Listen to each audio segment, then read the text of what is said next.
इस क्वेश्चन में कह रहा है सब्ट्रैक्ट करना है। अपना फर्स्ट पार्ट लिख लेते हैं।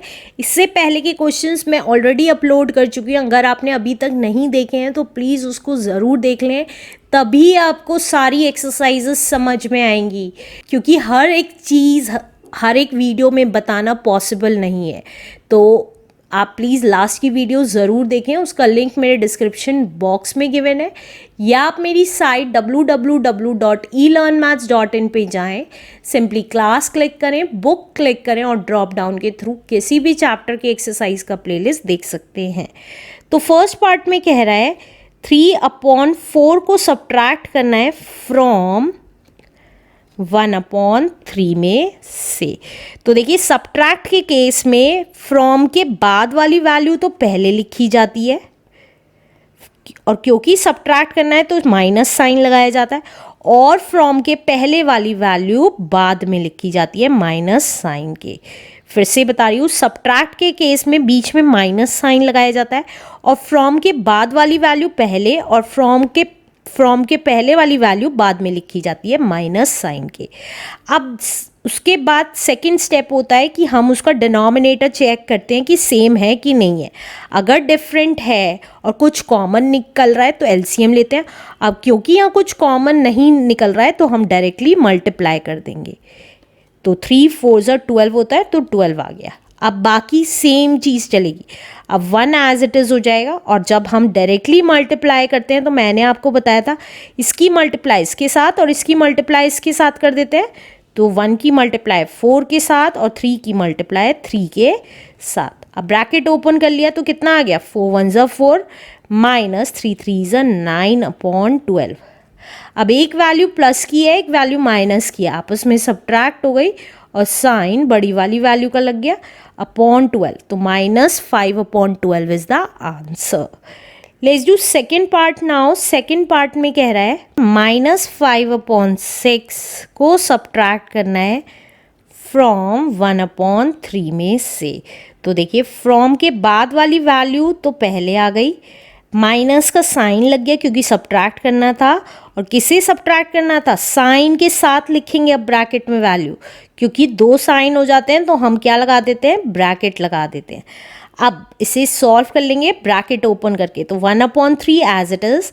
अब माइनस माइनस प्लस होता है तो प्लस 5/6। अब देखिए 3 और 6 में कुछ ना कुछ कॉमन है, तो हम क्या लेते थे, एलसीएम ले लेते थे 3 और 6 का। तो 2 से गया 3 एज इट इज़, 2 3 6 और 3 1 3। तो एलसीएम कितना आ गया, 6 ही आ गया। अब एलसीएम 6 आ गया था तो 6 लिख दिया एलसीएम। अब 1 एज इट इज़। अब देखिए 3 2 6 होता है तो 2 यहाँ लिख दिया, प्लस 5 एज इट इज़, और 6 1 6 होता है तो 1 लिख दिया। अब ब्रैकेट ओपन कर देंगे, 2 1 2 प्लस 5 1 5/6, और 5 + 2 कितना होता है, 7। तो 7/6 is the answer. Let's do third part now. Third part में कह रहा है -8/9 को सब्ट्रैक्ट करना है फ्रॉम -3/5 में से। तो देखिए फ्रॉम के बाद वाली वैल्यू पहले लिखते हैं, सब्ट्रैक्ट करना है इसलिए माइनस साइन, और फ्रॉम से पहले वाली वैल्यू बाद में लिखते हैं। अब ब्रैकेट ओपन कर लेंगे, -3/5 एज इट इज़, और माइनस माइनस क्या हो जाता है, प्लस, तो +8/9। अब देखिए 5 और 9 में कुछ भी कॉमन नहीं है तो डायरेक्टली मल्टीप्लाई कर देंगे, 5 9 45। अब जब मैंने आपको बताया था डायरेक्टली मल्टीप्लाई होता है तो इसकी मल्टीप्लाई इसके साथ और इसकी मल्टीप्लाई इसके साथ, तो -3 की मल्टीप्लाई 9 के साथ, +8 की मल्टीप्लाई 5 के साथ। अब ब्रैकेट ओपन कर देंगे, माइनस प्लस माइनस 3 9 27 प्लस 8 5 40/45। एक वैल्यू माइनस की है और एक वैल्यू प्लस की है तो आपस में सब्ट्रैक्ट कर देंगे और साइन बड़ी वाली वैल्यू का लग जाएगा। तो 10 में से 7 गया 3, 3 में से 2 गया 1, तो 13/45 is the answer. Let's do next part now. Next part में कह रहा है -9/7 को सब्ट्रैक्ट करना है फ्रॉम -1 में से। तो फ्रॉम के बाद वाली डिजिट पहले आई माइनस साइन और फ्रॉम के पहले वाली डिजिट बाद में आएगी। अब ब्रैकेट ओपन कर लेते हैं, -1 as it is, minus minus plus होता है तो +9/7।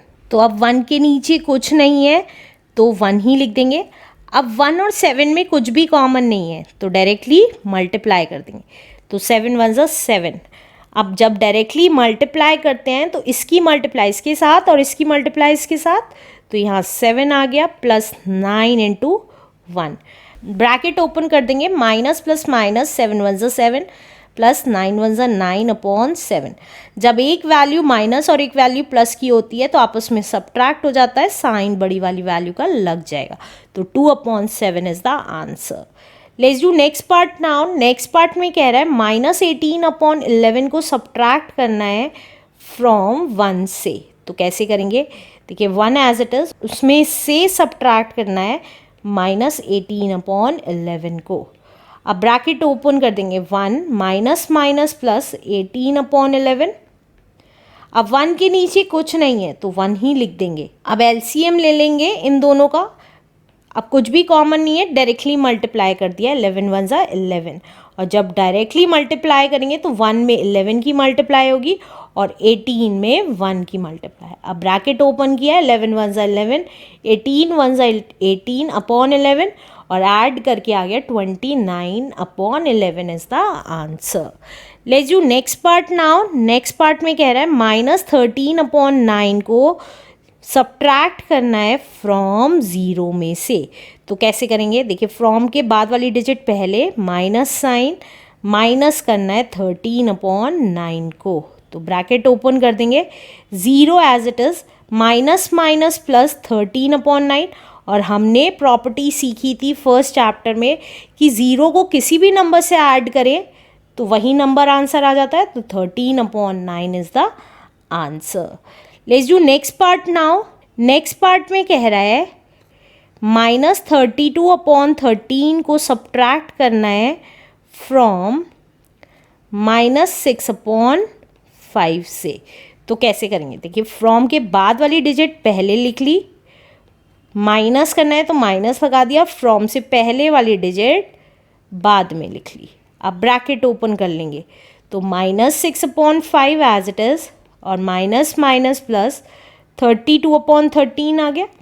अब 13, अब डिनोमिनेटर देखिए 5 और 13 में कुछ भी कॉमन नहीं है तो एलसीएम डायरेक्टली मल्टीप्लाई करके ले लेंगे, 13 5 ज़ा 65। और जब डायरेक्टली मल्टीप्लाई करते हैं तो इसकी मल्टीप्लाई इसके साथ और इसकी मल्टीप्लाई इसके साथ, तो -6 की मल्टीप्लाई 13 में प्लस 32 की मल्टीप्लाई 5 में, तो ये कितना आ गया, प्लस माइनस माइनस 13 6 ज़ा 78 प्लस 32 5 ज़ा 2 5 ज़ा 10 कैरी 1 5 3 ज़ा 15 एंड 16/65।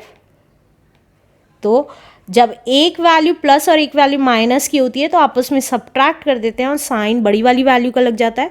तो 10 में से 8 गैस 2, 15 में से 7 गैस 8/65। तो 82/65 is the answer. Let's do next part now. Next part में कह रहा है हमें -7 को सब्ट्रैक्ट करना है फ्रॉम -4/7 में से। तो जब सब्ट्रैक्ट करना होता है फ्रॉम के बाद वाली डिजिट पहले लिखते हैं, माइनस साइन, और फ्रॉम के पहले वाली डिजिट बाद में लिखते हैं। अब ब्रैकेट ओपन कर लेंगे तो -4/7 एज इट इज़ और माइनस माइनस प्लस और 7 के नीचे कुछ नहीं है तो 1 लगा देंगे। अब एलसीएम ले लेते हैं। अब देखिए 7 और 1 में कुछ भी कॉमन नहीं है तो 7 1 ज़ा 7 हो गया। अब जब इन दोनों की डायरेक्टली मल्टीप्लाई हो गई तो इसकी मल्टीप्लाई इसके साथ और इसकी मल्टीप्लाई इसके साथ, तो -4 की मल्टीप्लाई 1 में प्लस 7 की मल्टीप्लाई 7 में। अब मल्टीप्लाई कर देते हैं, माइनस प्लस माइनस 4 1 ज़ा 4 एंड 7 7 ज़ा 49/7। अब जब एक वैल्यू माइनस और एक वैल्यू प्लस की होती है तो आपस में सब्ट्रैक्ट हो जाता है, साइन बड़ी वाली वैल्यू का लग जाता है, तो 45/7 is the answer.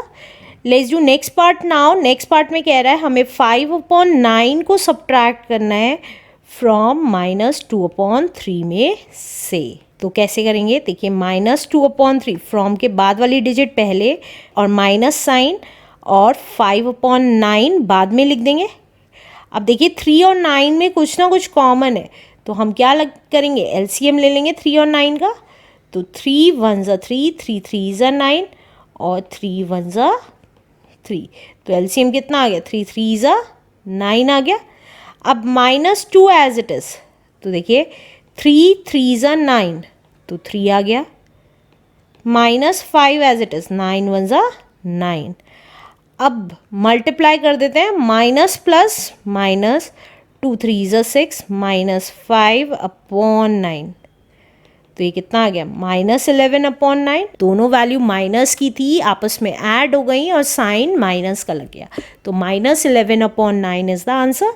Let's do last part now. Last part में कह रहा है 5 को सब्ट्रैक्ट करना है फ्रॉम -3/5 में से। तो देखिए फ्रॉम के बाद वाली डिजिट पहले लिखेंगे, माइनस का साइन लगाएंगे और फ्रॉम से पहले वाली डिजिट बाद में लिख देंगे। अब क्योंकि 5 के नीचे कुछ नहीं है तो 1 लगा देंगे। अब हम एलसीएम ले लेंगे, 5 और 1 में कुछ भी कॉमन नहीं है तो डायरेक्टली मल्टीप्लाई करके लिख दिया। और जब डायरेक्टली मल्टीप्लाई करते हैं तो इसकी मल्टीप्लाई इसके साथ और इसकी मल्टीप्लाई इसके साथ, तो -3 की मल्टीप्लाई 1 में, -5 की मल्टीप्लाई 5 में। तो जब ब्रैकेट ओपन करेंगे तो क्या आ जाएगा, माइनस प्लस माइनस, 3 1 ज़ा 3, माइनस प्लस माइनस, 5 5 ज़ा 25/5, और दोनों वैल्यूज़ माइनस की हैं तो आपस में ऐड हो गई और साइन बड़ी वाली वैल्यू की लग गई। तो -28/5 is the answer. Let's do next question now.